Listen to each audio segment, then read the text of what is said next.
Fala, observadores! Vamos começar com uma história. Em 1954, o diretor Akira Kurosawa lançou o filme Os Sete Samurais, em um roteiro escrito por ele, Shinobu Hashimoto e Hideo Oguni.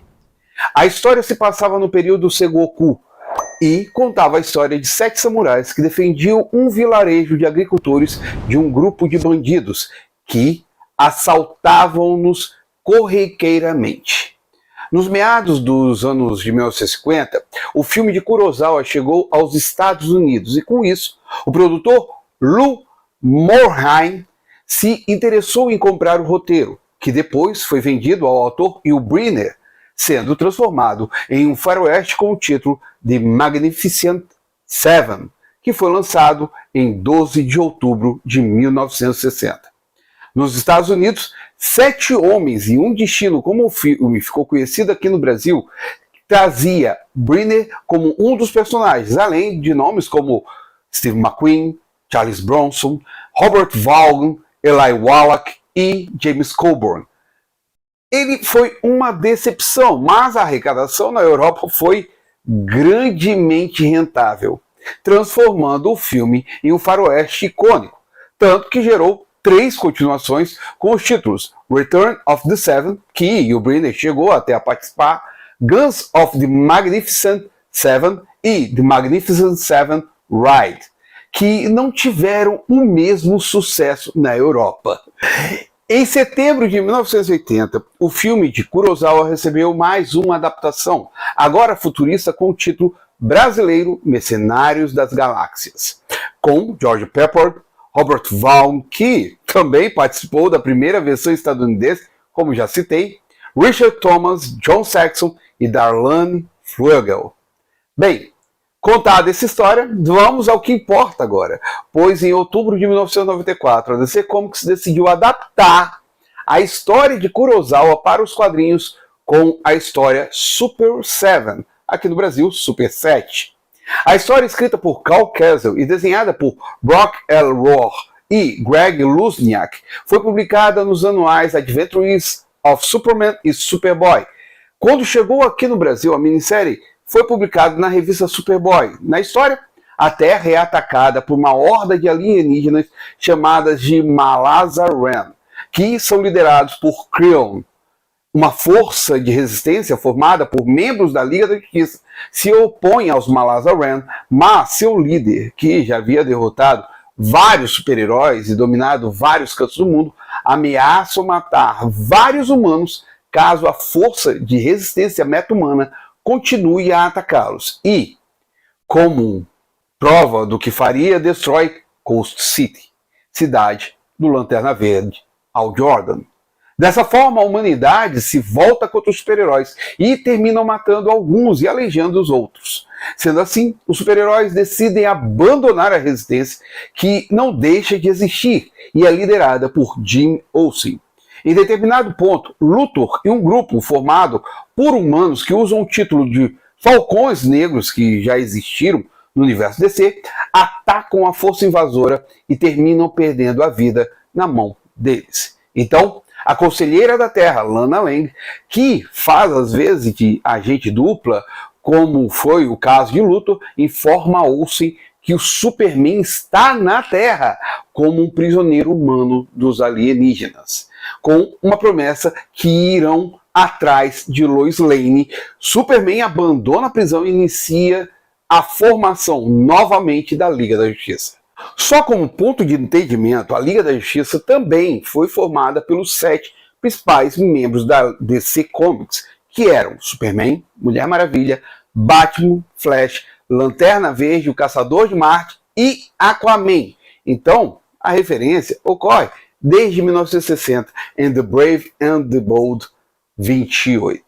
Seguindo, quando Superman foge com Jimmy Olsen da prisão, fingindo terem atacado Lana Lang, Diana vai ao encontro deles e eles partem para encontrar outros. Inicialmente, procuram o Batman, Trindade DC, que também não deixou de continuar agindo contra a ordem dos alienígenas conquistadores, os Malazar-Ren, mas ele recusa. Inicialmente, Lógico, né? Daí partem para encontrar o Lanterna Verde, que se tornou o guardião dos restos mortais daqueles que residiam em Coast City, que, como eu disse, foi uma das primeiras cidades estadunidenses a serem destruídas pelos Mar-Raza-Ren.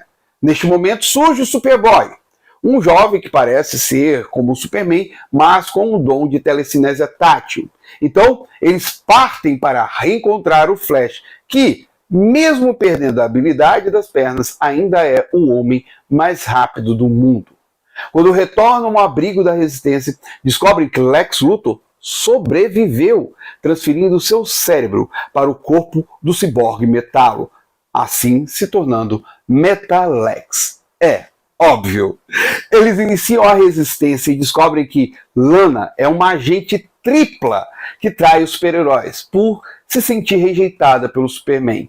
No primeiro ataque, Mulher Maravilha perde a vida, salvando Jimmy Olsen. E, com o ataque dos meta-humanos, Krill-An avisa novamente que exterminará todos os humanos, como ele prometera antes. O tempo é curto e Batman tem um plano suicida. Sim, ele se junta ao grupo, o que era de se esperar dele. Então ele leva o Superboy como um prisioneiro e invade a nave-mãe dos Mar-Raza-Ren. Só que, durante o ataque, Batman se sacrifica para destruir a nave-mãe, permitindo que a resistência contra-ataque. Durante o ataque, Flash se sacrifica para salvar o Lanterna Verde. Lana termina perdendo a vida pelas mãos de Krill-An, que enfrenta o Superman ferozmente e usa a Kryptonita, que compõe o corpo de Metalex, para tirar sua vida, fazendo com que Superboy o ataque, distraindo o suficiente para que um ataque furtivo do Metalex tire a vida do inimigo. Com o Superman morto, Metalex cria um ardil, fazendo com que Superboy se torne um novo Superman que vencera Krill-An, forçando os Mar-Raza-Ren a se entregarem.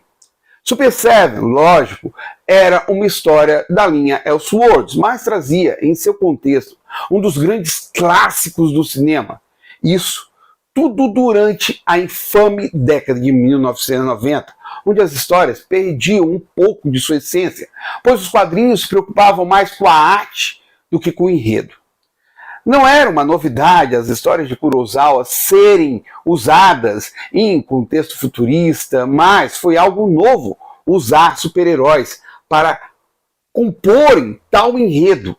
Durante Super Seven, Carl Castle nos entregou histórias dramáticas interessantíssimas sobre o Superman, o Lanterna Verde e o Flash, principalmente esses dois últimos, pois Hal Jordan se tornou uma pessoa que vagava por Coast City, encontrando, enterrando e velando os corpos chacinados pelos Mar-Raza-Ren.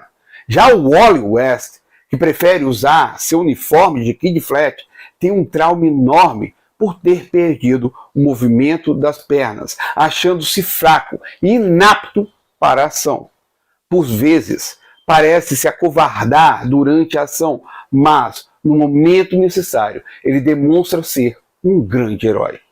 Poucos conhecem a história, pois ela somente foi publicada uma única vez aqui no Brasil, na revista Superboy, como eu mencionei. Mas ela tem uma importância para mostrar que a história de Kurosawa poderia ser composta de várias formas, sejam com os samurais, cowboys, mercenários espaciais ou super-heróis.